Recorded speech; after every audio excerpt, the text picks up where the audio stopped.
it is already the case that these machines are better than the average doctor at diagnosis, I think. So you'd expect medium-term effects. I mean, Nathan Lebenz was saying 2 years ago this LLM is as good as a doctor.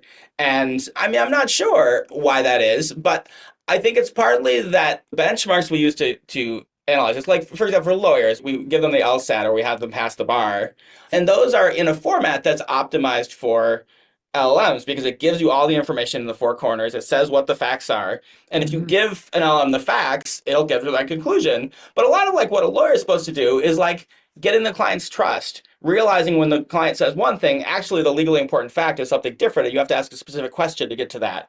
It's Mhm. remembering, it's like keeping track of like project management. Oh, we have this filing we needed 3 months, which means next week we need to ask for this other document and we need to send it off to this specialist. There's lots of like other things humans do besides doing kind of straightforward logical deduction from premises to conclusions.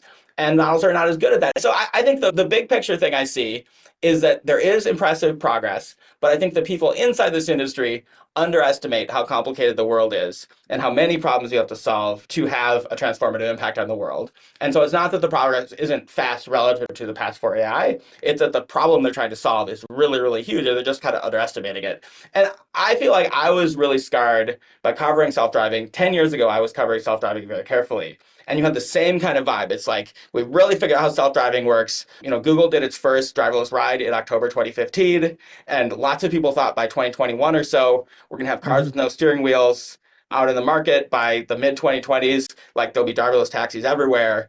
And there wasn't like one thing that didn't work. It's just it turned out there were lots and lots of little practical nitpicky problems. And now we are actually seeing, I think that industry is starting to give momentum, but it's like 5 to 10 years behind where people thought it was. And I just see the same thing. I think we're going to get there. It's going to be transformative in the long run, but the world's just really complicated. And there's a lot of like friction in the world. And so I think we're talking to a 10 to 20 year thing rather than a like 3 to 5 year thing.